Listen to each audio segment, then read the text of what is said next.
Welcome back. Welcome in. This is Country Roads Confidential at earsports.com, part of the Paramount Podcast Network. I am Mike Casaza. It's game week here in Morgantown, West Virginia.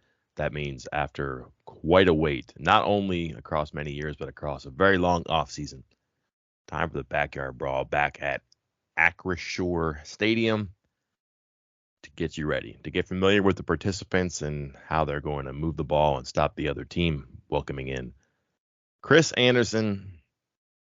Chris, business booming here.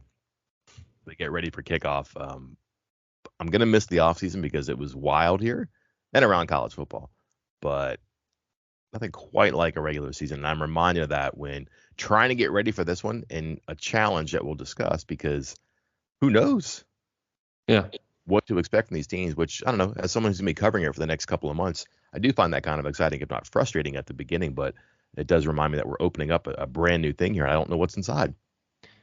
I was gonna say, I know you've been on. I've seen and I've heard, and I have as well. Like doing stints with our friends over at SiriusXM on the Big 12 network. You know, they'll have us on, especially when West Virginia and Pitt are kind of leading off this big week here with this Thursday night game. And so many questions over the last week or so are centered around what's this team like? What's the potential? What could the end record be? All that kind of stuff. And it's like, I don't know. Not that we don't know what this team is or who's on it or what they're trying to do. It's just a matter of new transfers, new faces, guys that had success at other places, but maybe they were smaller places. Now they're facing better talent, playing on a bigger stage, or maybe it's somebody like JT Daniels, who we know is good or has the potential to be good, but has had injuries and some bad circumstances. Is this the opportunity when he finally breaks out? Those are questions we can't answer. And so it has made it, like you said, that's a really good way of describing it. It's frustrating and kind of exciting at the same time. Yeah, if you think about it, the one thing that hasn't been used to describe West Virginia in far too long is exciting, right? Yeah. Probably Brown's first year, it was exciting because it was new. I think maybe people had come to experience a little bit of staleness maybe with the Holgorsen regime. I think it was 8 years and they kept kind of hitting their head at a certain point. You know, the ceiling was only so high, but you got a new guy in, there's new potential. It never got where it was at the start. Various reasons. We get into that many times during the podcast, but this just feels like, maybe especially because of the quarterback, but I do think that you've seen some people that you're just kind of waiting to get a chance or waiting to get into the right time and the place. That's there right now for many people on offense and defense and maybe even special teams. The opponent in the first game, that's a really easy one to look forward to. The schedule is challenging, but I think what's maybe, I guess we'll say maybe like most revealing here at the end is you're going to know by the end of the season a lot that you've been wondering about or been waiting to have answered. And just because the schedule and the collective talent on, again, offense and defense and how plans have had time to settle in and evolve, there's really not going to be a lot of wait and see left. And I wonder if that's not even true, especially after this first game, because it's quite a challenge. Some of the things that West Virginia hopes to do well, it's going to have to do well to win this game. Some players who are going to have to play well, some angles that we've talked about, for example, transfers, they're going to have to matter right away. This is not an end-all, be-all in the game one, but I think, and I'll put this question to you, Chris, how many blanks are filled in, or how much are the blanks filled in, win or lose, based on what happens Thursday night? I think you'll have a pretty clear answer on a couple questions, such as how is the offensive line? Because they're going to be tested right away. Now, is it a situation where, Pitt kind of gives them a hard time and then do you just assume they're bad? No. But if this West Virginia offensive line can hold up against a defensive line that's as good as Pitt's, then that's a good sign for the rest of the year. If JT Daniels goes out there and starts slinging around, again, on a defense that's pretty darn good, that can be good in Pitt, and does it on the big stage, under the bright lights, on primetime, on ESPN in the season opener of a rivalry, that's a good sign. Now, you start looking at other smaller questions like how's the secondary going to fill out? That could be tough because how are those guys going to adapt so quickly because there still seems to be some potential movement on the back end of that defense. Guys could be moving around, so I think that could change. But I think you could get a pretty clear answer, at least offensively, about some things with the offensive line and the quarterback, and maybe the offensive play calling as a whole. Okay, you've unwrapped a lot there. Not so fast, Chris. Let's start depth chart. We've been waiting for that for, I would say, in excess of a week. I also think that if you had sat down a week ago and if you were upset because you didn't have a depth chart, you could sit down and draw your own. It was going to look pretty similar, if not identical, to what we got on Monday afternoon at Neil Brown's press conference. By the way, it was being handed out right as he was beginning to talk. So they played this one right down to the wire, right? Yep. Good for them. Gamesmanship aplenty. However, JT Daniels is your starter. There's some oars at tight end, right tackle in the secondary. Again, position battles that were ongoing are still ongoing. I really don't think one was actually ended without an oar except quarterback. And interestingly, the depth chart had all four with an oar, so that was cool. But not a lot of surprises there. And I think the one thing is that whether it's, for example, Davis Mallinger or Desir Cox at Spear that starts, they're both going to play. And then Cox is going to be probably a little bit more valuable in some days because he can flex around and do stuff against the run game and the pass game. Mallinger may be more suited to do stuff near the line of scrimmage for the run. So maybe that's more of a game for him Thursday. We'll see. I don't know. But moving along the backfield defensively, could it be one corner or the other? Could it be a transfer from JMU or a transfer from Colorado State? They're both going to play.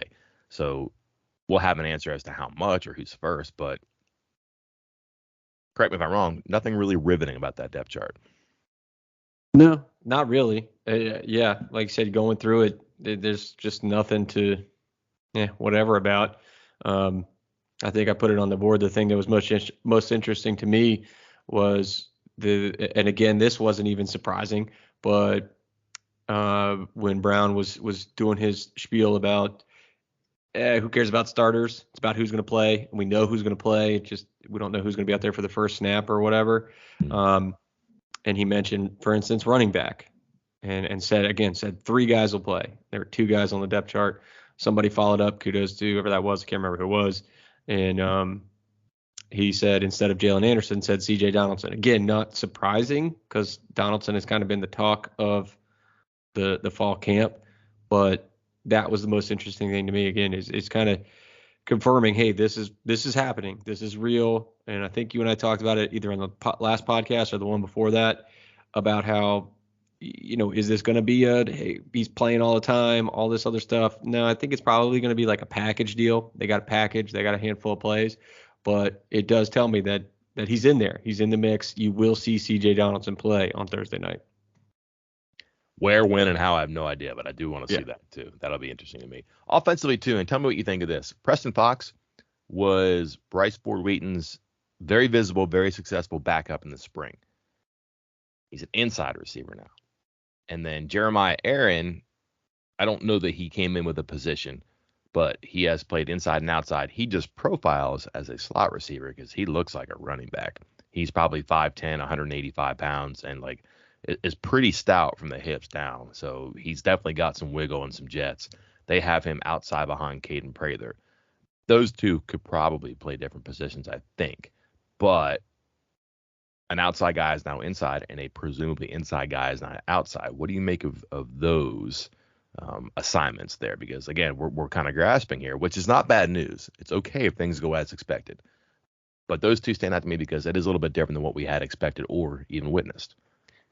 Yeah, I don't know what to make of the wide receiver, positions there. I think outside of, hey, Bryce Ford Wheaton's going to be your outside receiver on the left-hand side, and he's going to go deep a lot. I think that's pretty okay. Got it. Everything else outside of that, I think there's some flexibility, some versatility there. Because what did Preston Fox do well all spring long, all fall camp long? Caught the ball, Chris. He caught the ball, and he caught the ball running those similar routes as Bryce Ford Wheaton, running those deep routes, running the goes, running the hooks and the comebacks, the comeback towards the sideline. I don't know why I'm blanking on what that's called, but those were his plays, like the back shoulder towards the sideline. And so then all of a sudden he's at inside receiver. I don't recall seeing him there hardly at all. So I don't know what to think of that. Aaron, again, you said inside, outside, maybe more inside. Also was green jersey for a portion of fall camp, meaning no contact. So how much are we going to see either of those? So does it matter? I'm not sure, but I think there's some versatility and some fluidity to the other receiver positions outside of Bryce Ford Wheaton. I just feel like Fox is a guy that you want to be near the quarterback, 2nd and 12, 3rd and 3, something like that. It helps. And then if you're going to stretch the field and go vertical like this offense is, you're going to have somebody inside who can do that. And he was able to do that. I don't think he profiles as a burner, but he got open and he caught balls. But also, if you're going to go vertical, you might have to sub those guys out. And if Aaron can run, he can spell Prather every so often too. So those kind of make some sense to me. I don't know if this is the right way to put it, but I'll just kind of ask. Offensive line?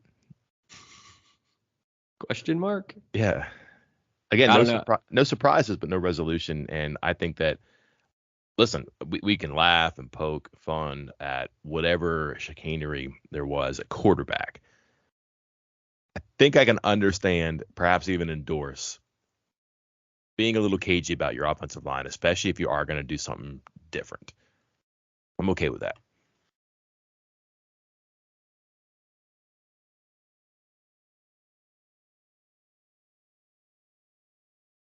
Did I lose you, Mike? I'm here.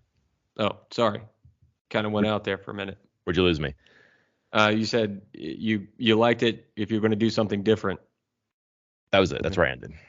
Oh, sorry. Oh, yeah. Cut this part out or okay, leave it in of me just acting like an idiot. We'll cut it. I think I posted on the board right afterwards. One of the very first things I got was a message. I don't even think Neil Brown was done talking yet when I got a message that said, pay no attention to the offensive line depth chart. And I think the point was there's going to be some movement. And it's not that Neil Brown hasn't even admitted it to. I mean, he said openly, we got 7 offensive linemen we're going to play. And that was all he felt comfortable saying about the offensive line, because we have heard differently. We have heard and seen guys playing different spots on that offensive line. I mean, there's the scrimmages, and we've had it for our VIP members that were posted on the board. I won't repeat it here since we don't want anybody to get in trouble, but that was not the offensive line that was out there with the first team during some of the scrimmages. The one listed on that it was not.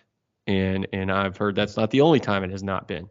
And it wasn't even the same offensive line that was for the scrimmage, was a different offensive line. So it's not anything wild.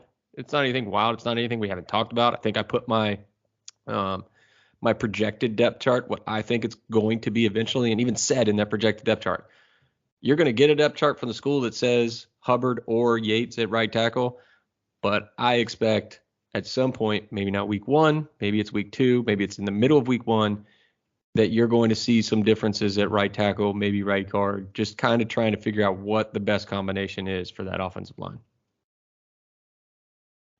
I'm really curious to see what they start with.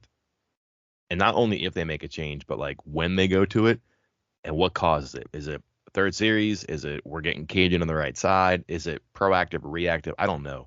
But I do expect Nestor to play some tackle. I just do. And then I don't know what you do with those tackles. Hubbard looks like he might be a guard. He's just a big dude who's long and thick and heavy down low. And maybe he can lean on people at guard, but I haven't heard about him playing guard. Yates, they played a guard like we saw it. So that's a possibility for him. I'm very curious to see what they do. It just seems like they have a lot of people who could play guard, and their best tackle might be a guard, right? Yep. So why not lean into that? Why not use your depth at guard to help you at tackle? So I'm curious. I don't know when it'll happen. And let's be honest, not the best opponent to be going out there and trying to work in the lab against too. So that's going to be tough. And I'm sure that there are going to be giant fluorescent arrows flashing over the right tackle during that game, because there's no secret. That's the pressure point that you can really squeeze and maybe do some damage to their offensive plans. So you might want to anticipate that. Can they get help from their tight end over there? I don't know. We'll see. Have not heard great things about what's going on at tight end. I know it's probably great news to have Michael Lockman back, but the depth there, how many snaps they can give him, their performance, I think that's a question mark they're going to have to answer, and probably they're going to be made to answer. And what does that do to their formations? Because it's a lot easier to pass if you have a tight end who can block. You might need that help in pass protection, so that could be a curious development to keep an eye on there too. Defensively, just big. They're big. Their defensive line is big, and they're going to be playing a veteran offensive line that Pitt has. It's going to be hard to move those guys that they have, fast, long in the secondary, and guys in places that we thought they were going to be. Again, not a lot of surprises, but that's not a bad thing too. And I think what strikes me is if you look at their depth chart, one freshman, and it's a redshirt freshman, and all their transfers, whether they came in the spring semester or in the summer, all their transfers with two exceptions are in the two deep. No Lynn J. Dixon because he's gone, and no Jalen Shelton because he's probably a year away, and that's understood. Probably at the very beginning, but everybody else who enrolled is a starter or a backup, most notably on defense. A couple receivers from junior college on the offensive side, but they needed contributors from the portal or from junior college on defense, and they got them. Starters, backups, secondary linebacker, whatever. But from nose guard to safety, they have reserves or starters that they acquired that had to click, and at the very least, they're in position right now. It's the most they can ask for right now, but for a program that doesn't have a great history of hitting on transfers, that's a pretty good start, I think.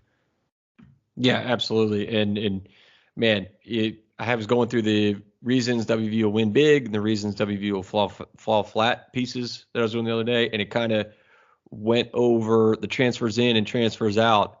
And if you have a little bit of gold and blue shaded glasses, it doesn't even have to be that tinted. Just a little bit, just a hint of gold and blue on your shades there.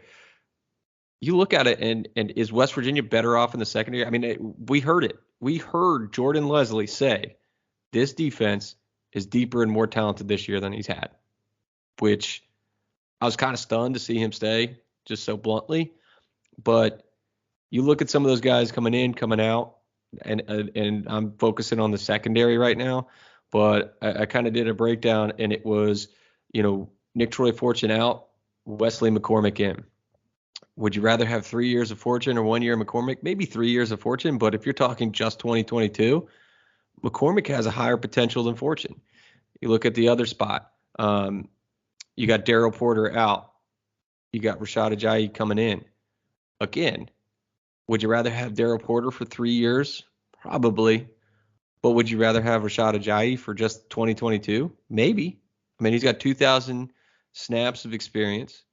He's more of a veteran. He's got more experience. He might be able to handle it a little better because we saw Porter be great last year at times, and we saw him be pretty bad last year at times, which is to be expected when you're such a young corner.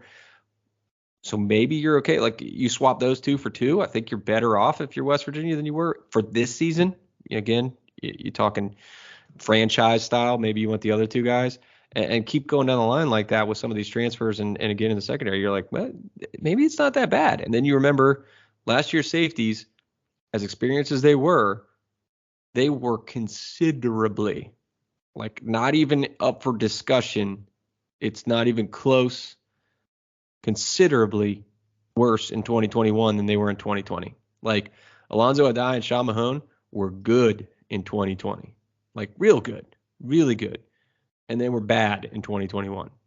So it's not like, again, you're losing three veterans when you're looking at the two safety spots, and Spear being for most of the time Scotty Young. That's three veterans gone, but three guys who, by basically every measure, had a pretty down year in 2021. So it's not like you're losing three great experiences or great performances from last year and trying to replace them. You're kind of just trying to make it decent again. Makes sense. Yep. At starting point, again, that's all you can ask for, and they got themselves in that position. That's good too. Let's get into the matchup here and put the big asterisk out front. A lot of times when we do these episodes here, we dig in, we roll up our sleeves, we look at past performances, matchups, what happened a week ago, 3 weeks ago. Pro Football Focus is our friend. We mentioned frustrating but exciting. That extends to this because, for example, you want to study the Pitt offense and what West Virginia's defense can expect. I mean, unless you're going to go watch Mark Whipple in Nebraska from the other day and project that to this, and I would not recommend anybody does that. Not too useful. Are you going to go check out Keaton Slovis from USC and just plug that into the Pitt offense? Probably not. Do you go look at Boston College because Frank Sinetti's over now as the offensive coordinator at Pitt? Maybe not. It's going to be a mixed bag of a new offensive coordinator, new quarterback, a couple of new receivers, including one that I did not even realize was there. That is kind of an X factor we can talk about. I don't know what you expect or predict here, but I guess we can just talk about this. It's going to begin at their foundation. That's their offensive line. 5 starters back, a preseason All-American. They also have a good tight end as a returning starter. No Kenny Pickett, no Jordan Addison, no Mark Whipple. That might all be tied together, but they do have the foundation back. That offensive line can help them in a lot of ways. Yeah, I'm looking at this offensive line for Pitt. I'm looking at their depth chart again. Like you said, all 5 starters back. And I think this plus sign means like 6th year guy, guy that took a COVID year as well. Going from left to right. Senior plus, senior plus, senior plus, senior, senior plus. Yeah. That's Pitt's 5 starting offensive linemen. 5 seniors, 5 returners, some of them in their 6th year. You're in a good spot when you got that. It makes your quarterback's transition easier. Like that, yeah. You talk about the timing and the rapport that's needed with your receivers, and that's absolutely true. But man, it's really good to know your offensive line. That's going to take time, but if those guys can just take care of it, and you don't have to worry about that, you're going to get tuned up eventually. It helps an awful lot to do that too. They do have their running back. They kind of went committee. It looked like throughout camp on who is it going to be, but again, a pretty pass-happy offense last year, understandably, because of who they had throwing it and who they could throw to. But through it all, they did manage to run the ball. I don't know. I would say adequately. Again, not a necessity for them, but at the end of the season, over 2,000 yards rushing, almost 4 yards to carry, 26 touchdowns. They score a lot of points. 600, 500 yards rushing. But Israel Abanaconda is back. He has emerged as a starter. What's that? I said very nice. Oh, nice job. I'm working. Hey, preseason for me too. But listen, 651 yards, over 5 a carry, 7 touchdowns last year. Only got 9 carries a game, but was kind of explosive at times.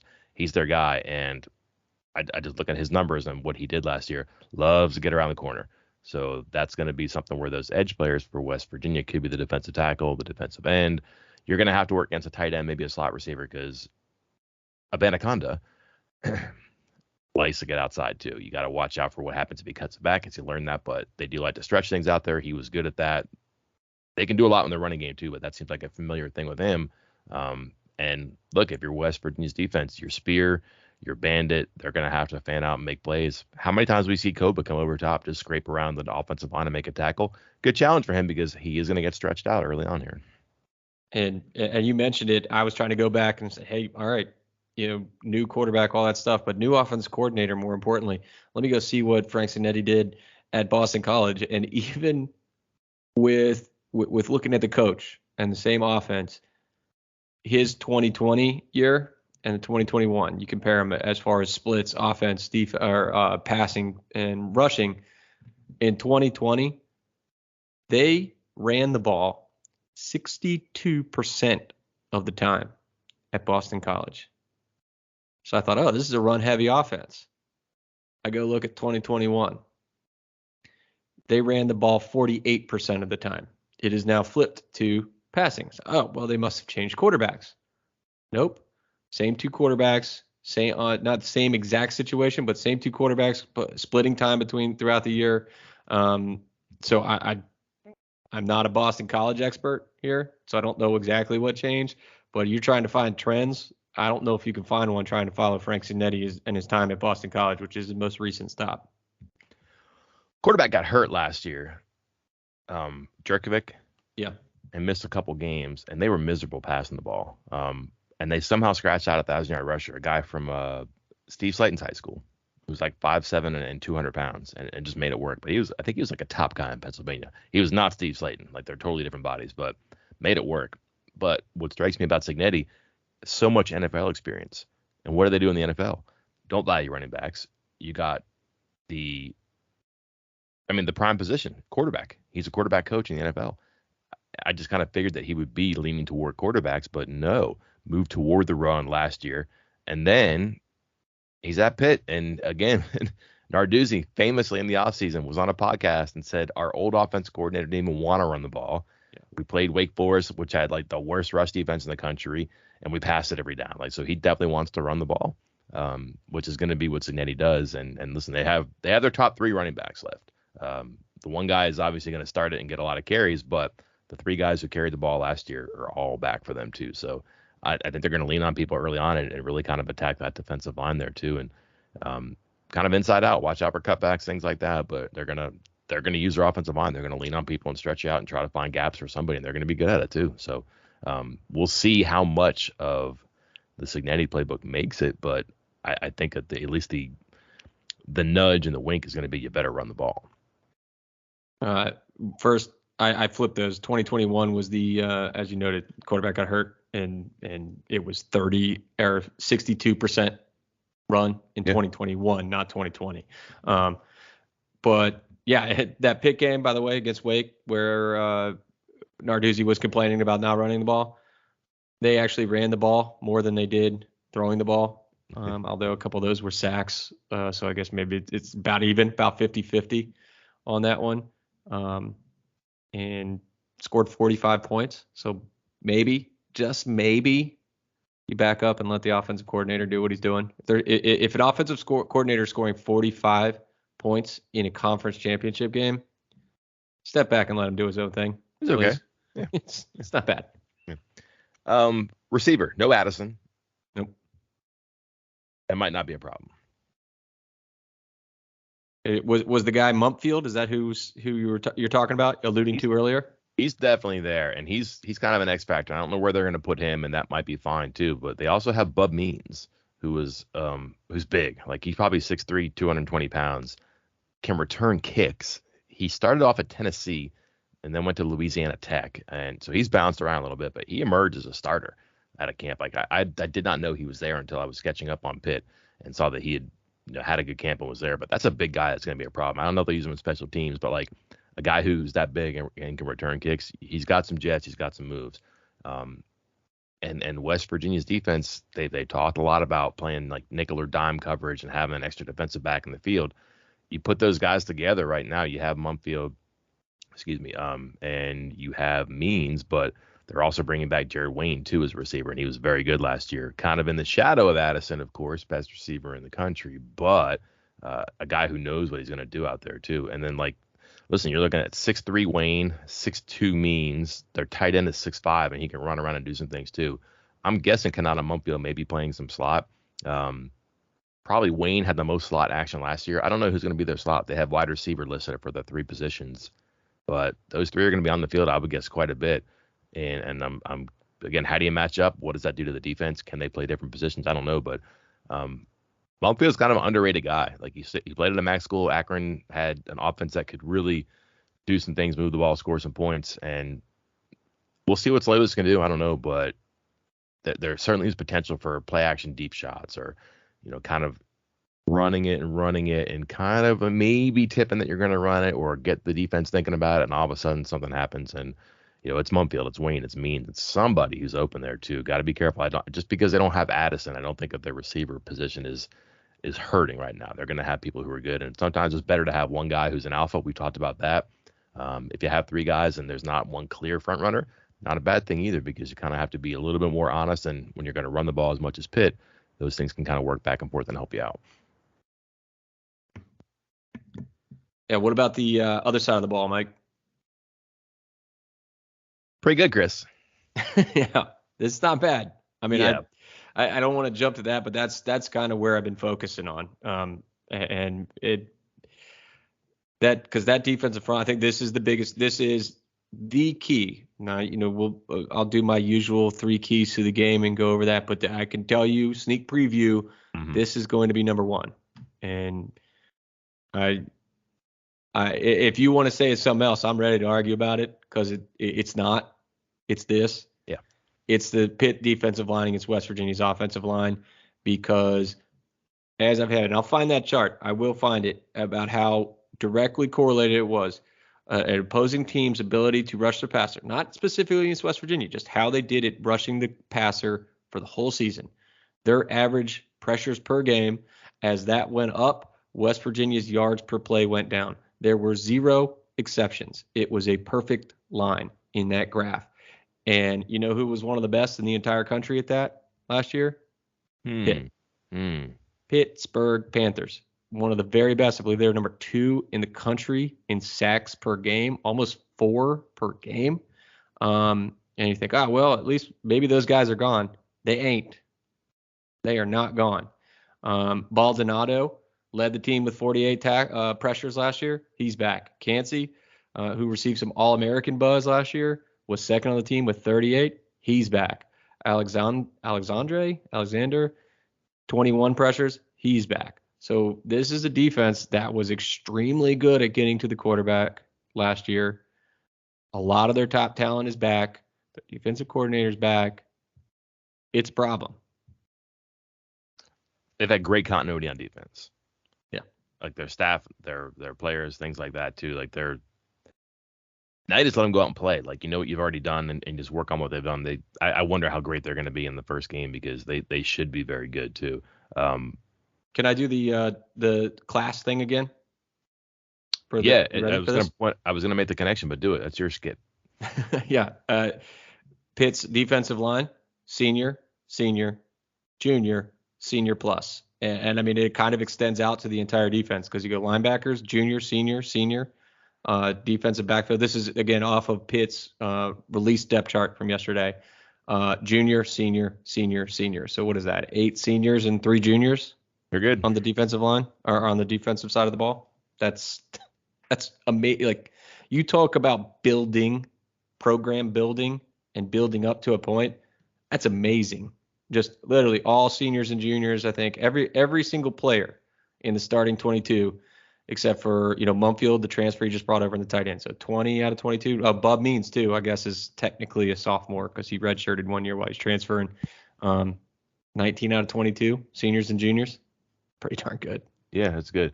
And they're gonna play a lot in the defensive line too, because they can, but they're gonna go hard and they're gonna bring guys in. And I mentioned that because you went through the classes for their starters. Look at the classes for their backups. Mm-hmm. Junior, senior. Like, they're gonna be old veteran players there. They're big. One thing I noticed too is they don't have a lot of 300-pounders. Their defensive tackles are 300. They're backups, but like they're all like 6'3", 275, 6'3", 265, something like that. So similar. It's a thing there. Like, they've been there for a while. They've grown into the positions. Literally, they have a good thing that works there too. Baldonado is very good. Like, he's one. I love a defensive end who wears 87 as a number. That just feels right. But like, he looks the part. He can play. He's going to be a handful for a tackle out there for sure. But watch our middle linebacker, Service Dennis. When you have that much attention on the defensive line, and I don't know, maybe you're staying with a running back and chipping, maybe you're doubling a guy inside. I don't know, but that's going to create room for that middle linebacker to make plays. 10 tackles for a loss last year. Got in the backfield a bunch. Does he blitz? Does he have to? That's not his job, but ended up with 4 sacks as well. He can make some plays when they're there for them too. And if you give too much attention to that defensive line, which with Baldonado and Cansey, that's I think 16 sacks between them last year. Reputation will be higher this year. We'll see what they can do, but there's something dangerous about a team that isn't going to try to surprise you. That the person on what they're going to do, and they're just going to do it very well. And that's going to be a challenge that they're going to have to rise to. I will transition to this, and we can begin to wrap up. Pretty bad pass defense last year. That was where I was going to go to. And real quick before we get there, because you actually reminded me, I listed off 3. I said, these 3 guys are the pressures. Actually, all 5 of their top guys on pressures are back because one of them was Dennis, who is listed as not Dennis. One of them is Dennis, who's listed as a linebacker. So I kind of looked over him, and then the other was Morgan, who is listed as a backup defensive end. So I was kind of just looking at the starters on the defensive line when looking at these pressures, but the 5 guys with 21 or more pressures, 21 or more, their top 5 guys, all back. And what are they going to have to do? Something different? No. Yeah. Why? Yeah. But yeah, you're right on the pass defense, 114th in the country in pass defense last year. Some of that, remember, there is some nuance to all of this. That 114th out of 130 teams sounds horrendous, but keep in mind that Pitt was a good team, and oftentimes when you are a good team, you get leads on teams, and the opposing team is going to throw the ball more than they would in other games. So there's a little bit of wiggle room there, but it's hard to just completely kind of brush off and forget 114th out of 130 teams in pass defense last year. Mm-hmm. Well, you say that. But you're brushing it off? First half of games last year. Okay. Opponents completed 62% of their passes, 1,984 yards, 15 touchdowns, 8 interceptions. 18 pass plays of 25 yards or more. For the year, they gave up 34 pass plays of 25 yards or more, 26 touchdowns, and 3,700 yards. A lot of the damage in the first half last year, which makes you set me up on this. I see what you did, Mike. Well, I listen. I was of the same mind. It's like, well, of course, like, they had a good run defense, and maybe you want to try to establish things with the run and draw the game out, but maybe you don't want to get into a shootout with Pitt and you're trying to throw it though too. So there could be both sides. It's like if you're going to get into a gunslinger with Pitt last year, you might lose. So do you try to run the ball early on, or do you say, you know what, we can't avoid it, we're going to have to throw the ball early? I don't know. Can't say I'm watching up Pitt, but their defense, whether one tactic or another employed by the offense, it wasn't very good in the first half. And then if you look at who they played against and their opponents and things like that kind of matter, that's tricky too. But when they were winning by a lot of points last year, let's say, here we go, 15 plus points, 124 passes. That's a lot. That's about a quarter of their passes. Games were tied or they're losing, about 150 passes. So it just seems like teams tried to pass on them because they probably could. There's not a great tell in the situational stats here. The one thing I noticed was that the first half, teams were successful because they probably realized they could. Now, maybe Pitt got away in the first half of some games. Don't know. We'll see. And again, how valuable are these numbers from last year? I think that there is some value because there's so much continuity on defense. Again, they've made one staff change the last couple of years. They had the entire defensive staff back this year. So many starters and backups back. I think that there is some transferable quality to what you saw from their pass defense. And again, they have 3 of their 4 starters back in the secondary, and their secondary had problems last year, not because of pass rush, as we mentioned. How much of it is just, X and O stuff? How much of it is very good players on the other side? Don't know. Could those returning players be better? Sure. I'm also curious who's going to play slot for them. Who's going to be their nickel back? Is it going to be one of their starters in that spot? Because I think you're going to see a lot of Sam James, and I just think that West Virginia is going to try to put 4 receivers out and hold up, I guess, with the 5 offensive linemen and maybe a running back helping out.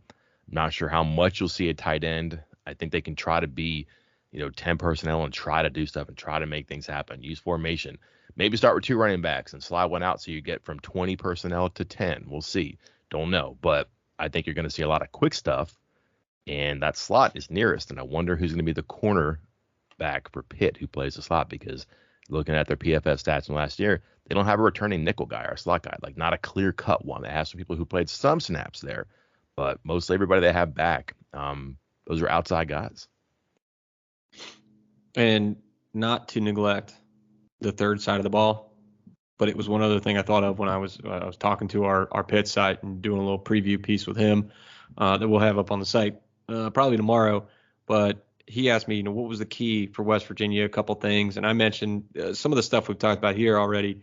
But you can't for West Virginia to win this game. I thought the trenches are going to be obviously important. Because that's going to be the biggest battle on both sides of the ball. But you also can't blow opportunities, because there's been a lot of talk this preseason about changing things up, trying to get a different result than last year's season opener against a rival, a Power 5 rival in Maryland.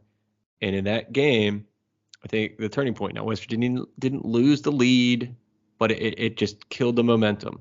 There was that stretch where West Virginia was up 21-17. The defense got a huge sack on 4th down. They got the ball back. On the very next play, Jared Diggy threw what I called then and still believe now one of the worst interceptions I've ever seen thrown. The decision making, the whole start to finish, just the worst interception I've ever seen thrown. Defense held their own, forced a punt. West Virginia fumbles the punt return. Maryland gets the ball in West Virginia territory. those opportunities, West Virginia got not just one, but two, and didn't just not capitalize. They failed spectacularly and flipped the momentum. Like, no. We insist. We can't have the momentum. Please take it back. Can't do that. I mean, you can't do that in any game. You do that in the season opener on the road at Pitt, it's over. It's over. You have to capitalize on those situations. I believe I had this right. And if not, someone will correct me, but I'm pretty sure I'm right. The first interception, which I believe was a pass to TJ Banks, right, was Daggy's first interception at WVU when trailing. And he played a lot the year before, and they were not great, so they trailed a lot the year before.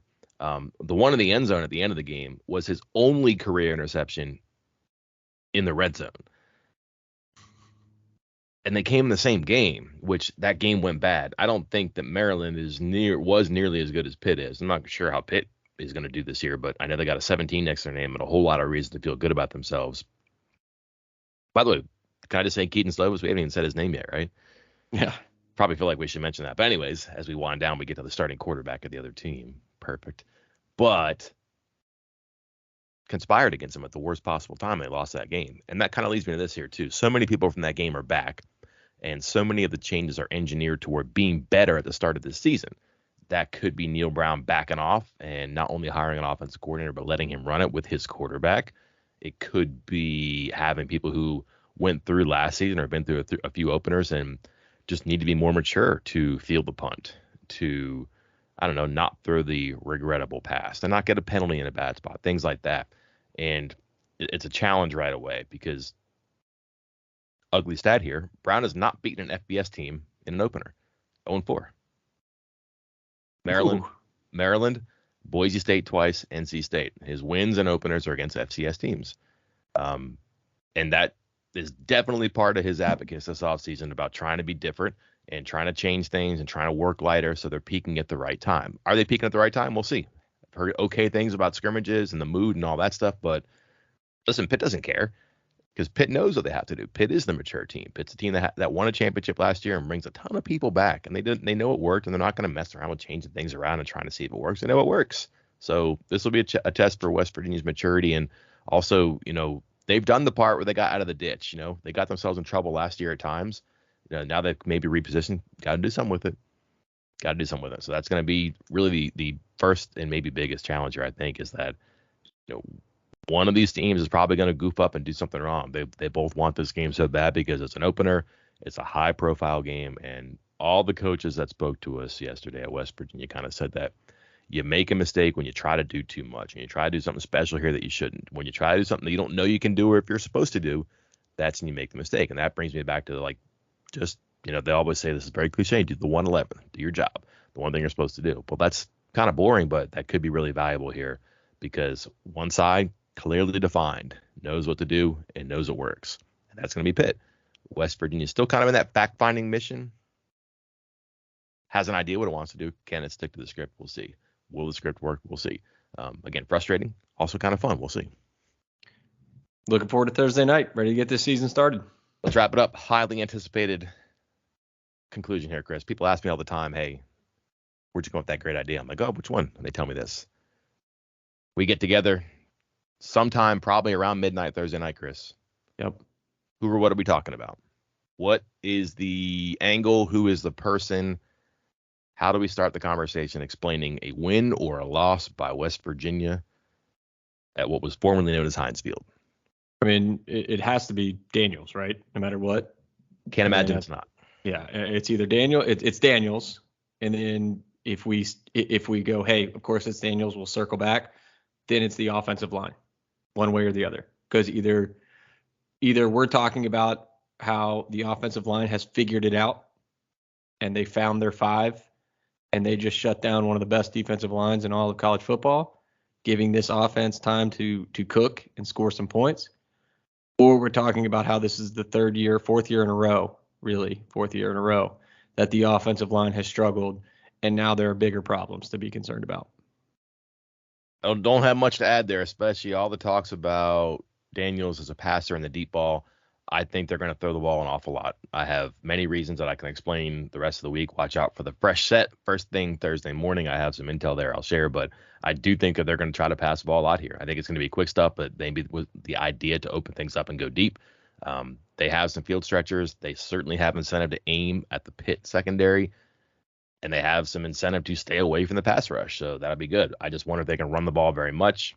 Offensive line / Daniels. I don't know how that's not part of a failure or a triumph. I guess my answer then would be just the status of the ideas that they've talked about. They've tried so many different things offensively and defensively just to try to get the picture right. And we've heard and seen a lot of them, personnel, packages, whatever. I wonder how many they get in the field and what the results were. And then did they lean into them too much? Did they get away from them too early? We'll see. That's a broad topic, I know, but that's something that we can certainly unpack once the game is over. I will be there at Heinz Field. Chris will be in the headquarters holding it down as always. We will talk sometime after the game. Can't wait to get it going. Until then, I'm Mike Casaza. And I'm Chris Anderson. We'll talk to you later.